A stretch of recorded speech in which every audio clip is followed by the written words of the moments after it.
Hoy estoy autorreferencial, porque hace un rato hablábamos de los documentales de Brick, que fueron los primeros que hicimos con Turner y con Infinito acá en Argentina, que se dieron por toda América Latina, y los segundos que hicimos se llamaron 26 personas para salvar al mundo, y está acá uno de esos 26, a quien conocí en Medellín, y realmente tenía ganas de poder charlar con él acá un rato largo en Argentina. Se llama Sergio Fajardo, es político, es matemático y es periodista.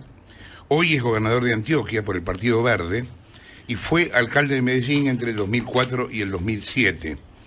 Es la persona que dio vuelta a Medellín y está bueno para poder hablarlo con él, cómo hizo, en un momento en el que estamos hablando de una década en la cual el narcotráfico se instaló en la Argentina, que hasta hace poco era, y todavía sigue siendo para alguna gente del gobierno, tránsito. Bueno, más que tránsito, estacionaron aquí, ¿no? Fajardo vino a Buenos Aires invitado por Proyecto Educar 2050 para hablar de la educación como motor de transformación social. Él fue quien inventó, nos va a contar ahora detalles de eso, los parques biblioteca en Medellín, que junto con el Metro Cable integró a las comunas más pobres de la ciudad. ¿Cómo andas, Sergio? Muy bien, Jorge, un poco de gripa, pero bien. Estoy contento de estar acá con ustedes. Gracias. Contigo para poder volver a charlar después de que hablamos en Medellín hace ya varios años. Sí, mucho. Está en el diálogo con nosotros Magdalena Ruiz Guiñazú también. ¿Cómo andas, Magda? Muy impresionada de que justamente Fajardo haya hecho una cosa tan difícil como es una transformación en materia educativa, ¿no? Porque requiere cortar una serie de prejuicios también, ¿no? Requiere muchas cosas, Magda. En particular, les voy a contar un poco de nuestra historia. Dale. ¿Dejan? Sí. Y yo les cuento así para... Yo no crecí en la política, yo soy un matemático, científico, profesor, y mi proyecto de vida era probar teoremas, pero siendo parte de esta sociedad.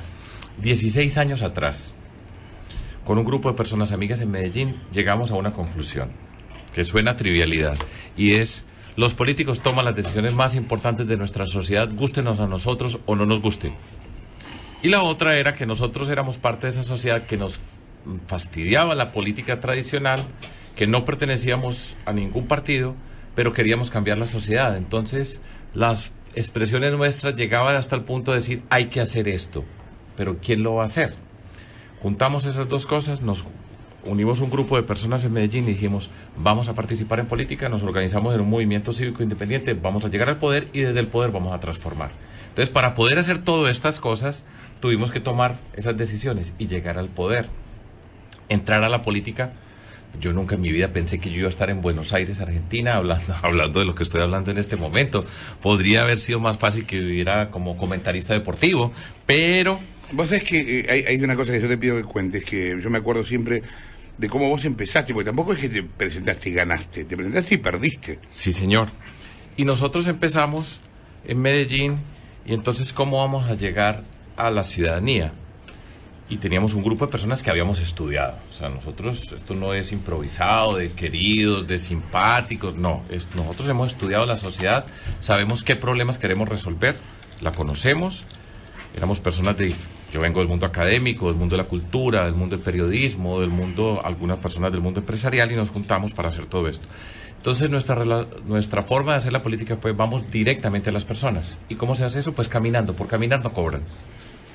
Nosotros lo máximo que tomamos agua y café, tinto, como decimos nosotros en Colombia, pero no es vino tinto, sino café.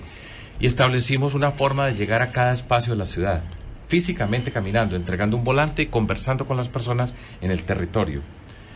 Y de esa forma fuimos integrando un grupo que fue creciendo. Fajardo se paraba en los semáforos, entregaba volante. Sí, yo nunca en mi vida pensé que yo fuera capaz de hacer eso, de entregar un volante en un semáforo, pero lo hicimos.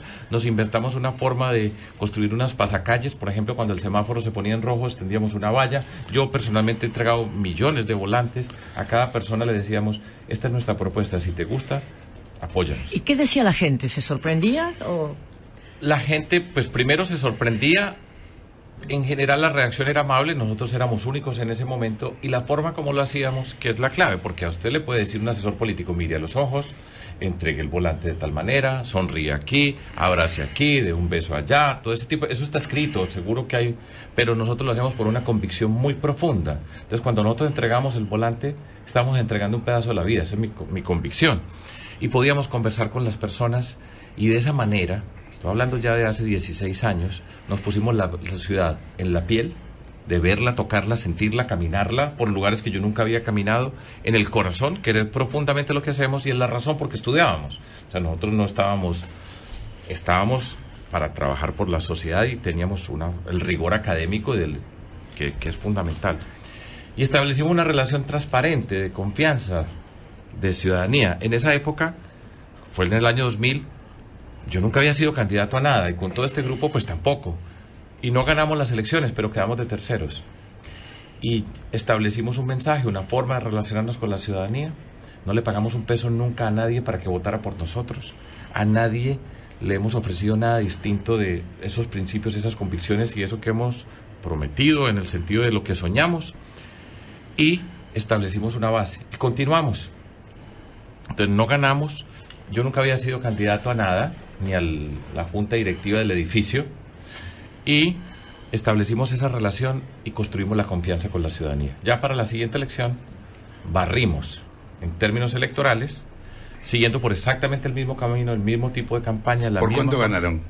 Ganamos por más de 100.000 votos al segundo, allá en Medellín, con la votación más alta en la historia. Y yo quiero insistir y reiterar en algo que tiene que ver con las discusiones nuestras en América Latina. Yo digo, de la forma como se llega al poder, así se gobierna. El que paga para llegar, llega a robar.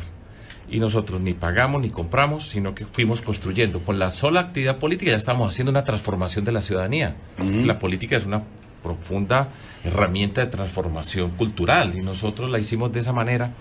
Entonces llegamos al poder, enfrentados a las maquinarias poderosas, sin pagarle a nadie y con la libertad de una cantidad de apoyo ciudadano. Entonces, en ese momento pues no habíamos hecho nada, en el sentido, yo no podía decir, mire lo que yo hice. No, era un profesor con otras personas capaces, honestas, con conocimiento, con sensibilidad y convicción, y nos atrevimos y enfrentamos e hicimos. Entonces nosotros le dimos un sentido a las palabras, a las expresiones, a la política, a lo público. Yo me siento muy orgulloso y por supuesto asociamos y entendimos muchas cosas de Medellín que las sabíamos. Por ejemplo, el poder de los violentos, ¿cuál es? Es el miedo. Ese es el poder que tiene un violento en cualquier lado, es el miedo. El miedo fragmenta. Cada quien le van reduciendo y le van quitando la capacidad de soñar y de pensar que puede ser diferente. Lo mismo que la corrupción y la ilegalidad. En el fondo terminan despojando a las personas de su dignidad.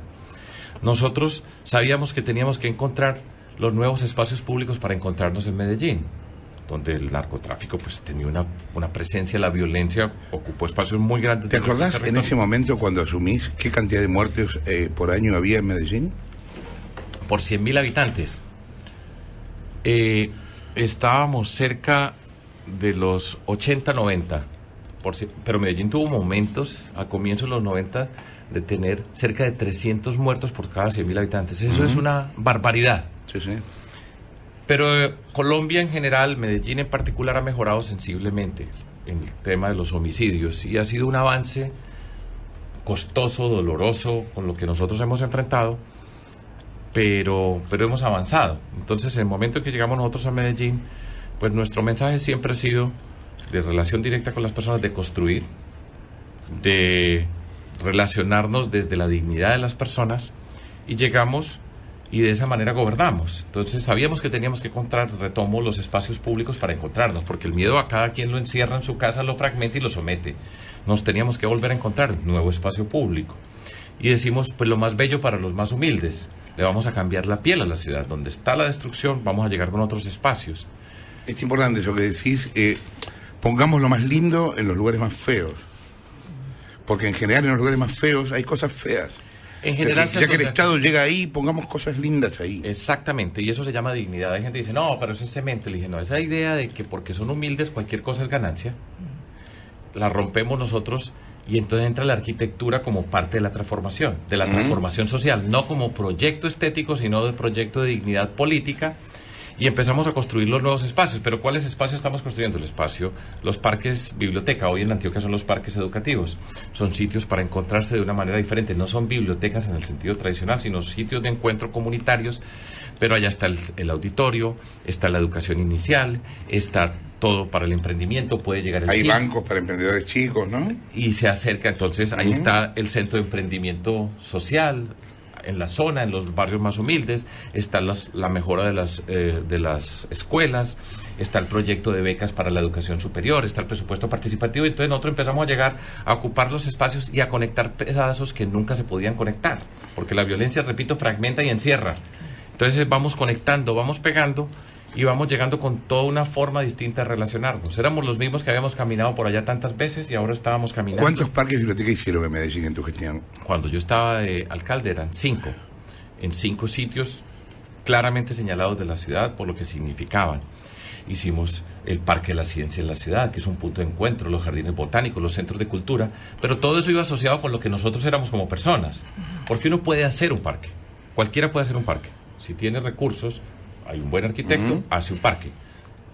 Cuide que no se roben la plata, pero si no se la roban y tiene los recursos, lo puede hacer. Pero todo esto significaba que nosotros estábamos luchando contra la violencia, que íbamos a cambiar la piel de la ciudad, que íbamos a encontrarnos de una manera, que estábamos relacionándonos de una forma distinta. Entonces todo era un paquete de acciones y entonces la expresión física era la expresión de los símbolos de lo que nosotros somos capaces, de dignidad, de capacidad, de educación, de transformación, de transparencia. Entonces ahí es donde está la fuerza del impacto. ¿Y cuándo notaste que eso empezó a cambiar la ciudad y de qué manera? Eso es mágico.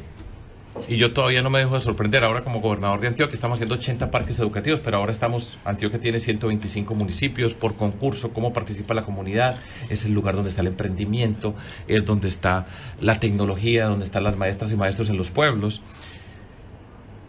Y uno empieza a ver cómo cambian la mirada de las personas, la forma como se empieza a conversar, porque es que este poder de la ilegalidad y la violencia somete, le quita el espíritu a la gente. Nosotros en Colombia es un pueblo alegre, tenemos una cantidad de regiones, y el espíritu de Colombia y de Antioquia es un pueblo amable, cariñoso, echado para adelante, emprendedor, todo un montón de cosas, pero estaba sometido, apagado, y la gente empieza a reconocerse, empieza a salir de otra manera, empieza a hablar de otra manera y uno va viendo cómo pues van disminuyendo los homicidios. Yo no puedo decir que esto sea directo con los homicidios, porque está la acción de la policía, Sí, claro. Pero eso es simultáneo, eso pues, pero uno va viendo cómo la gente va pegando diferentes piezas y de repente recupera la esperanza. Entonces se puede, como que a mí me pasó. Porque no es un sueño postergado, las cosas físicamente aparecen, empiezan a aparecer y se pueden ver y tocar, y de repente a un lugar, pongo una anécdota que es ilustrativa, y el Parque Biblioteca España lo inauguramos y fue el rey de España. Nada que ver con que yo sea monárquico, no, eso no es el tema, pero fue el rey de España, en su momento Juan Carlos, que era un símbolo de España, que siempre tenía una buena actitud, de hecho con América Latina, era una persona amable, allá estuvimos, y fue con el presidente de la República, en ese momento era Álvaro Uribe, el presidente, fueron allá y fuimos a inaugurar el Parque Biblioteca en un sitio donde jamás hubiera ido, pues ni el rey, y prácticamente nadie que llegara a Medellín iba a ir allá. Ahora todo el mundo va allá a ver este tipo de cosas. Y lo que significó para esa comunidad, que la primera vez que el rey de España entraba a Colombia, porque siempre iban a Cartagena, y llegaba a Medellín y no se iba a una finca, estancia, le dicen ustedes, afuera, sino al barrio más humilde donde construimos este parque biblioteca lindísimo, todas estas cosas, y participa allá, eso era un sentido de decir, mire que nosotros somos capaces de hacer cosas extraordinarias. Y así nosotros fuimos recuperando la esperanza de la comunidad y lo van viendo, y va a ser parte del programa entonces de becas para la educación superior, y vamos mezclando una cantidad de cosas. Y lo hicimos. Pero, por ejemplo, Fajardo, bueno, usted que es matemático, ¿no es cierto? En la reforma educativa, el tema números, el tema científico, ¿fue una de las cosas más arduas para cambiar? Y está cambiando y todavía falta mucho por recorrer. Por ejemplo, yo digo, nuestra expresión era Medellín la más educada, hoy es Antioquia la más educada. Antioquia ni es la más educada, ni Medellín era la más educada, pero una aspiración. Cuando yo voy caminando por ahí me dicen, Antioquia la más educada, y ya estábamos hablando de otro tema.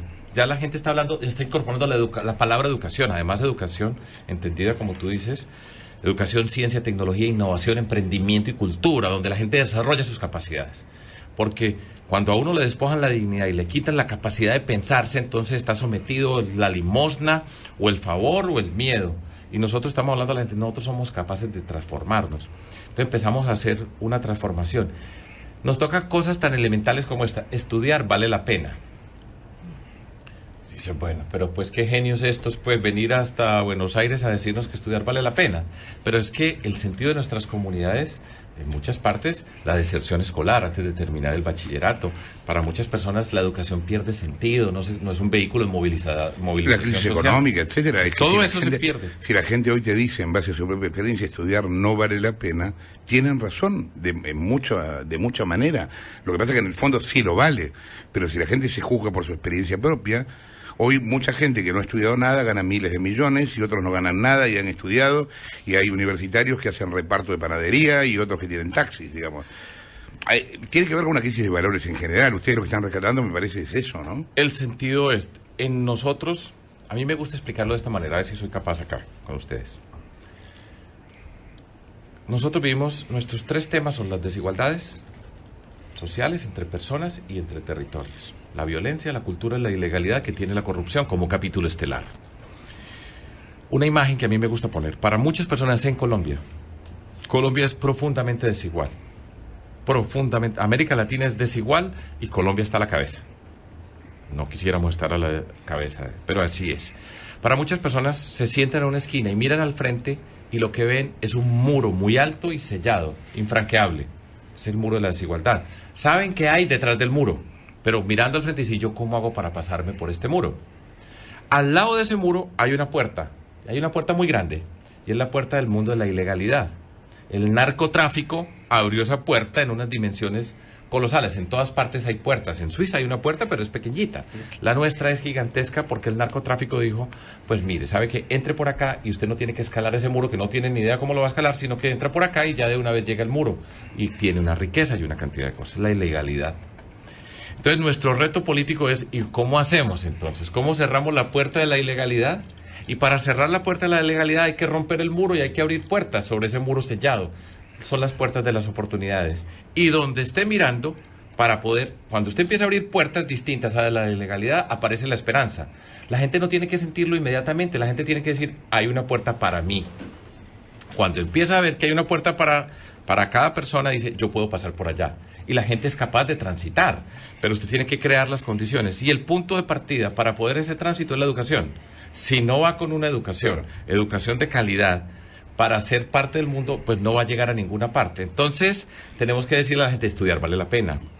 Podemos ir transformándonos alrededor de la educación, cómo se abren las puertas, y así vamos quitando de encima todo el poder de los violentos y los ilegales que someten. Pero, por ejemplo, ¿qué porcentaje tienen ustedes de lo que llamamos NI? Es decir, chicos que ni estudian ni trabajan, o sea, que están en la calle. En este momento, estoy hablando de... En Colombia tenemos hoy un desempleo, porque estas son cifras que maneja el país asociado con el desempleo, de cerca del 10%. Es bajo comparado con muchas épocas. Y dentro del desempleo, el desempleo de jóvenes que ni estudian ni trabajan, y es un joven a la edad de 18 años debería estar estudiando en alguna parte. Hay excepciones. Ese desempleo joven es mucho más alto, es cerca del 50%. Nosotros vamos recorriendo caminos. Por ejemplo, lo que nos pasaba en Medellín y pasa hoy en Antioquia. Muchos jóvenes se retiran antes de terminar el bachillerato, 2 años antes. Pues dice, ¿yo para qué? ¿Yo para qué estudio?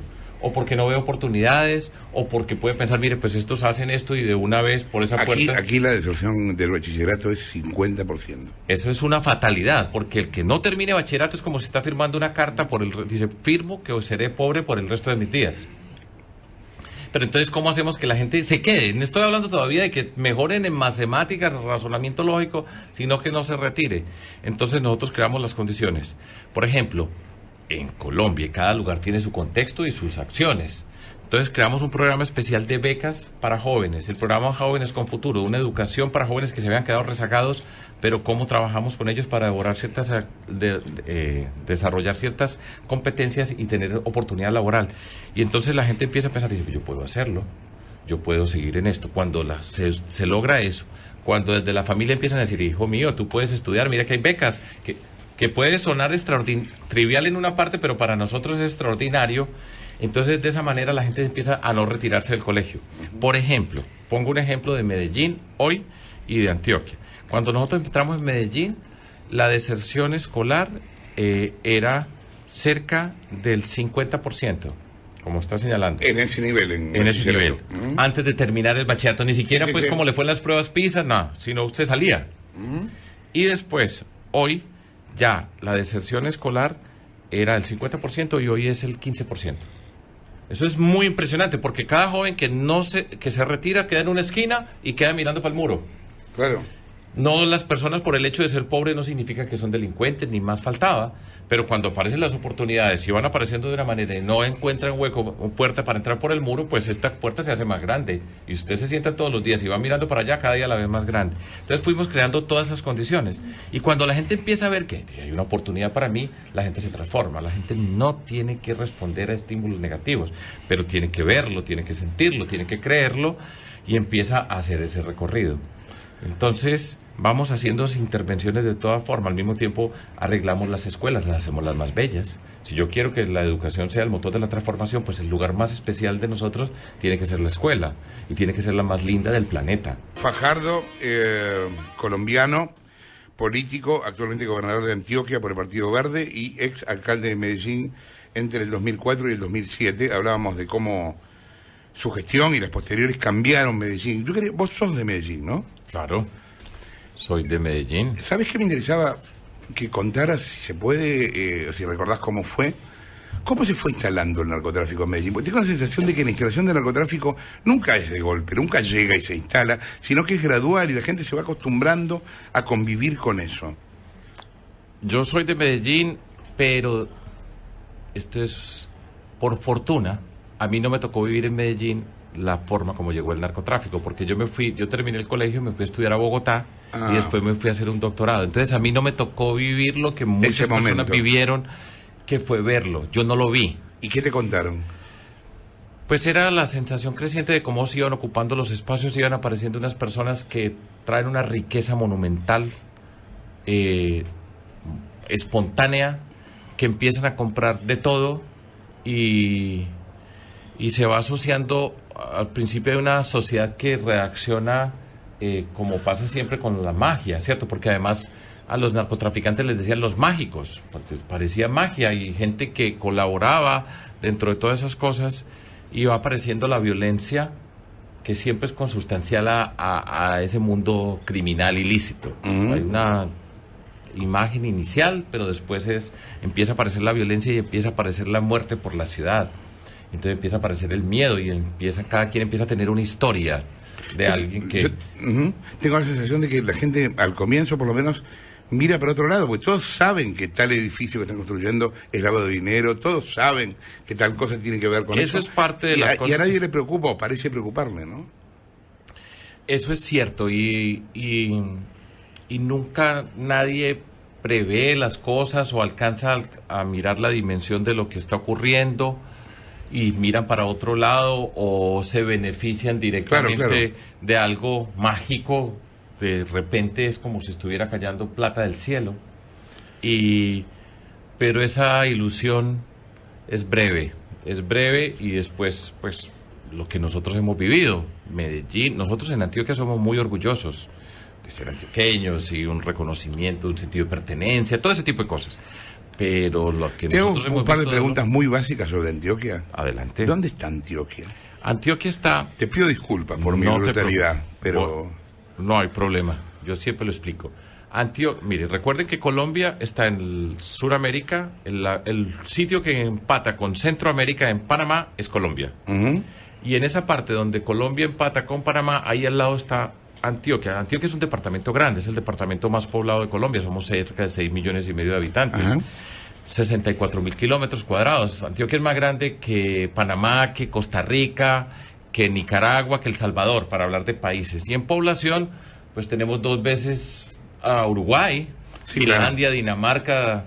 O sea, eso es grande. ¿Qué produce Antioquia? Antioquia produce café, por eso nosotros nos han dicho muchas veces los cafeteros, aquí se referían a nosotros como los cafeteros, el café, porque tenemos unas montañas muy grandes, que es la cordillera de los Andes, se muere, una buena parte se muere en Antioquia. Producimos café en el sentido de lo que ocurre en nuestro territorio, la generación de energía, tenemos las montañas, tenemos los ríos y generamos energía a través de hidroeléctricas, pero al mismo tiempo Medellín y su área metropolitana, que es la capital de Antioquia, es la capital industrial de Colombia, allá es donde están las empresas más grandes industriales del país, se desarrollaron en Antioquia, en Medellín. Entonces es una mezcla de territorios, de ríos, de montañas, y también tenemos costas sobre el Mar Caribe, ahí cerca de Panamá. Entonces Antioquia es un departamento montañero en su esencia, el corazón está Medellín, pero tiene todos los climas posibles hasta llegar hasta el mar. Allá queda Antioquia, cerca de Panamá, conectando a Sudamérica con Centroamérica. Ahí pegadito estamos nosotros, en la parte norte. En la organización política, Colombia está dividido en provincias, en regiones. Departamentos. Es el equivalente de provincias. De provincias aquí. Tenemos 32, la capital de Colombia. O sea que vos gobernás la provincia más importante de Colombia, el departamento más importante de Colombia. Sí. Medellín es la segunda ciudad de Colombia y Antioquia. ¿Cuándo vas a ser presidente? ¿Presidente de qué? No, yo sé que esa es una pregunta y sé que es una posibilidad política después de todo lo que hemos recorrido, de la experiencia anterior con Antanas Mockus dentro de lo que se llamó la Ola Verde, todo este tipo de cosas. Son 16 años, Jorge, que entramos a un mundo que yo nunca imaginé que iba a entrar. Sí, sí. Y ahora, pues le cuento algo que voy a hacer, voy a escribir un libro sobre todas estas experiencias. Qué bueno. Es algo que yo me he soñado. Pero yo sé que hay un reconocimiento, sé lo que significamos, pero nos tenemos que encontrar muchas personas. Esto no puede ser un proyecto individual. Por supuesto, las personas como individuos valemos y somos cruciales dentro de todo esto, pero tenemos que ser capaces de juntarnos, porque además Colombia entra a una página que nosotros no sabemos qué viene, y es en el proceso de paz. Si Colombia, nosotros y yo en particular apoyo el proceso de paz, nosotros tenemos que pasar esa página de la violencia, con todas las dificultades, con todo lo que hemos aprendido a sobrevivir y dejarla de lado, pero tenemos que pasarla. Pero ¿qué significa vivir en una Colombia donde las guerrillas, por ejemplo, entran en un proceso de paz? ¿Qué significa la lucha contra el tema del narcotráfico, que ahora se llama bandas criminales, y qué ocurre? ¿Cómo nos vamos a encontrar como sociedad? Esto hay que pensarlo, hay que encontrar personas de diferentes alternativas. Y ese es el reto, ese es el reto personal, político, pero hay que terminar este periodo en que estamos y mirarlo muy bien. Es tentador, por supuesto.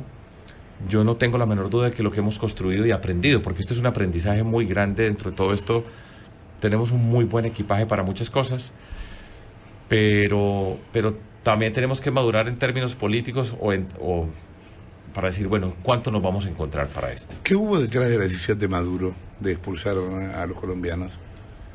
Yo no sé, pero yo creo que no es difícil concluirlo, y es sus necesidades políticas, sus afugias políticas, buscar, como tantas veces se hace, alguien externo. Buscar un enemigo común. Sí, claro. Y asociar con Colombia las calamidades o las dificultades, lo que le pasa en Venezuela. Ahora, esto ha sido un proceso para nosotros en Colombia, pues doloroso en muchos sentidos. Es un proceso de humillación nacional colectiva, porque eso es lo que...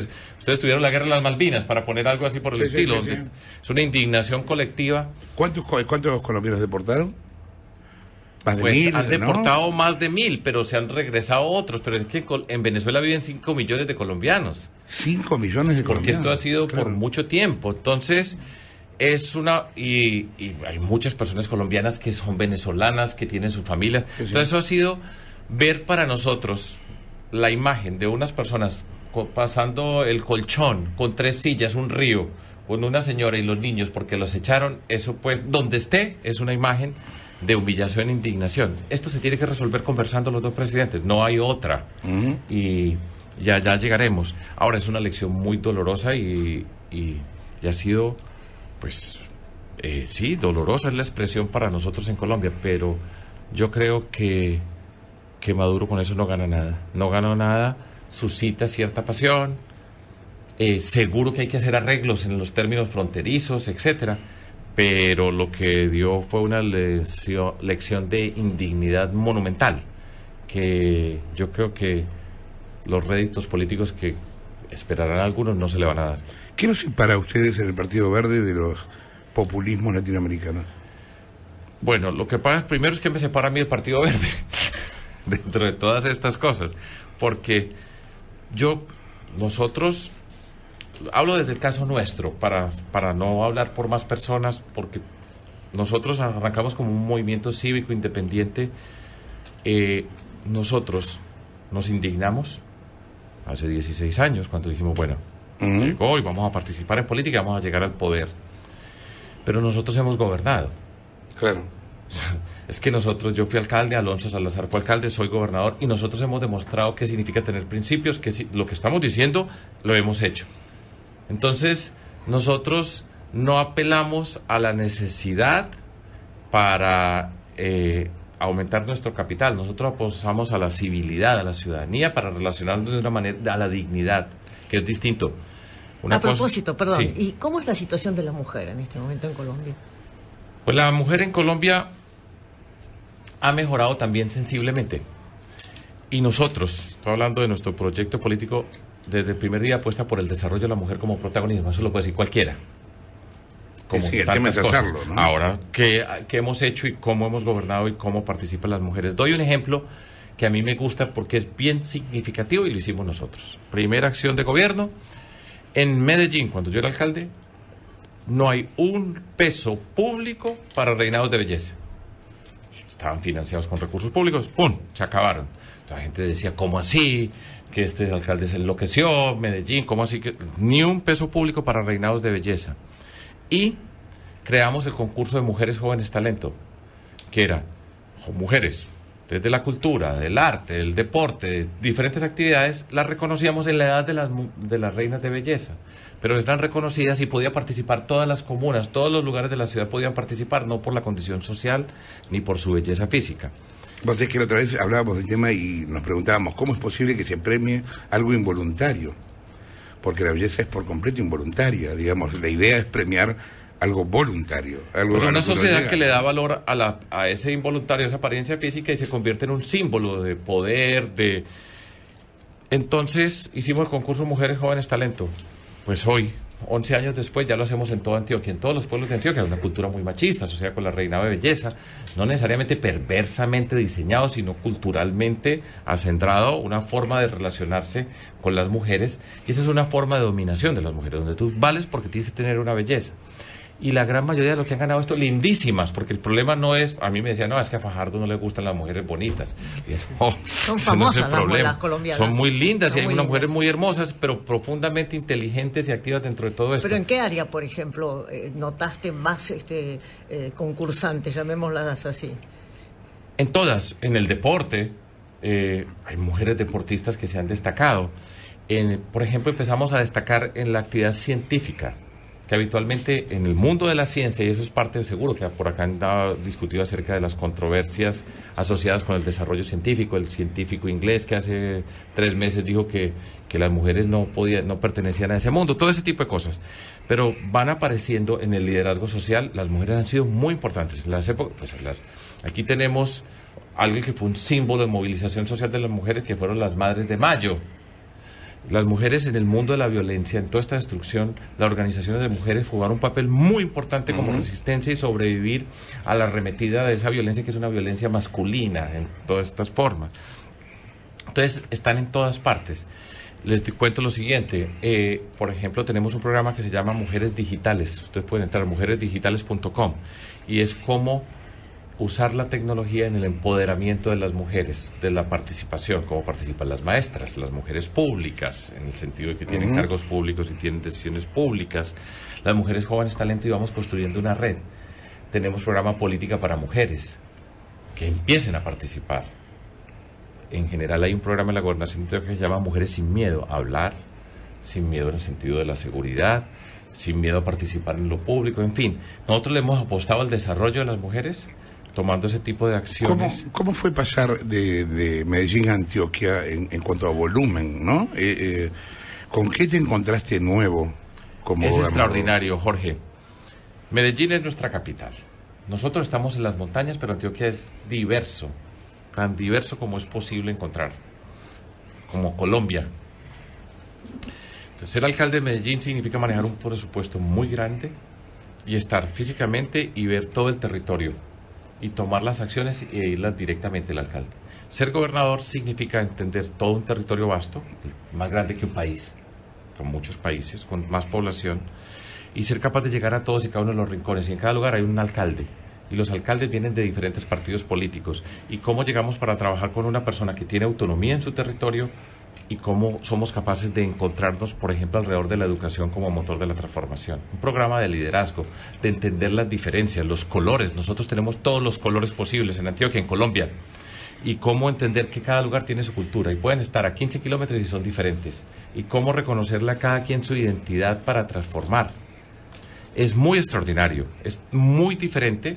Pero después de todo, política es de liderazgo, de tener claridad, de unos principios, de una convicción y de ser capaz de juntar alrededor de esas convicciones.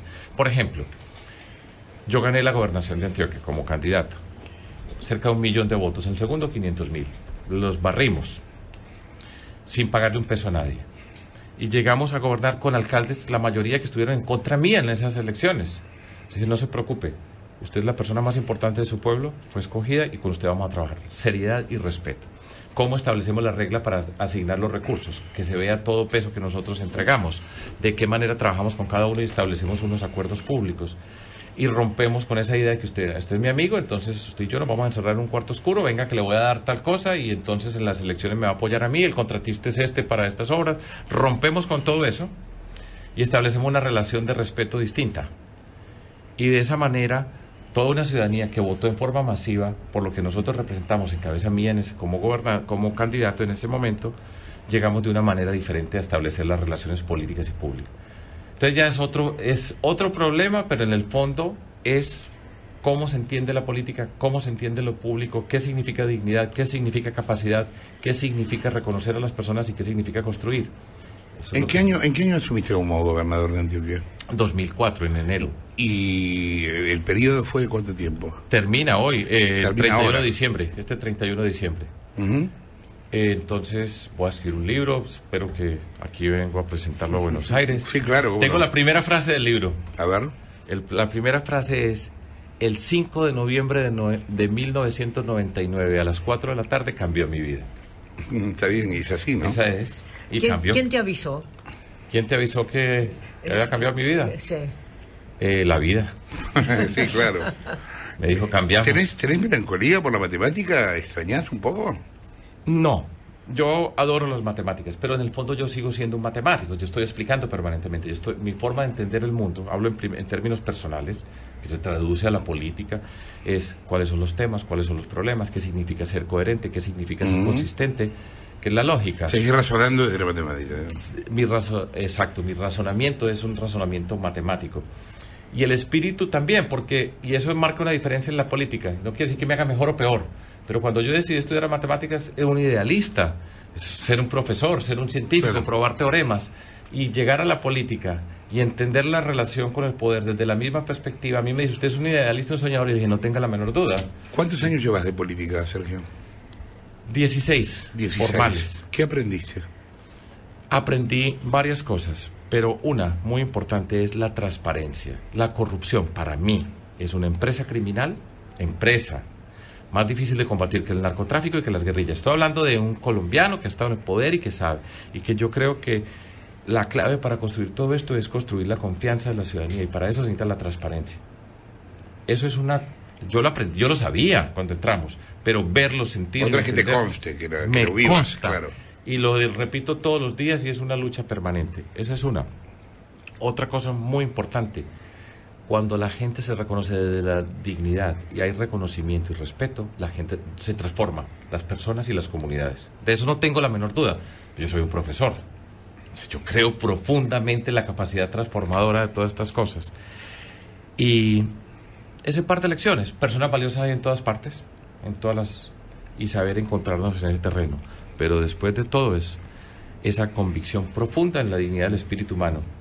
Y eso es natural para mí. Siendo un profesor, vengo de un mundo privilegiado de nuestra sociedad y las cosas se pueden hacer. El tema de la corrupción a mí me parece fatal. Es una cosa muy tremenda. El que paga para llegar, llega a robar. Así de sencillo. y la expresión que me gusta utilizar, porque así se ha dicho y se ha convertido en la política y es la base de la cultura de la ilegalidad en toda la sociedad. El fin justifica los medios, con tal de lograrlo de cualquier manera. Sí, claro. Y ahí es donde está la ilegalidad y todas las cosas. Y esa es una trampa, porque de la forma como se llega al poder, así se gobierna. En fin, todas esas son reflexiones aprendidas, son muchas veces entendidas en términos abstractos, intelectuales, pero haber gobernado, de verlas, sentirlas, es una convicción muy profunda. Pero después de todo, yo creo que se puede transformar el mundo. Yo creo en la dignidad del espíritu humano, de la posibilidad de transformarnos. Después de todo, el mismo idealista. Sí, pero también mencionaste la corrupción muy fuertemente al comienzo de esta conversación. Y al final, sí. Y siempre. Y es una lucha permanente. Y se quieren quedar con todo. Y el poder, y eso no quiere decir que todo el mundo, ni más faltaba, pero hay personas que saben a dónde llegan, por qué llegan y cómo llegan. Y el costo de la corrupción siempre lo pagan los más humildes con sus oportunidades. De eso no tenga la menor duda. Los ricos no van a pagar la cuenta de la corrupción. Seguro. Sergio, un gusto verte. Gracias, Jorge. Acuérdense este nombre, Sergio Fajardo, señores, es gobernador de Antioquia ahora. En algún momento yo creo que va a ascender. Gracias por haber estado acá.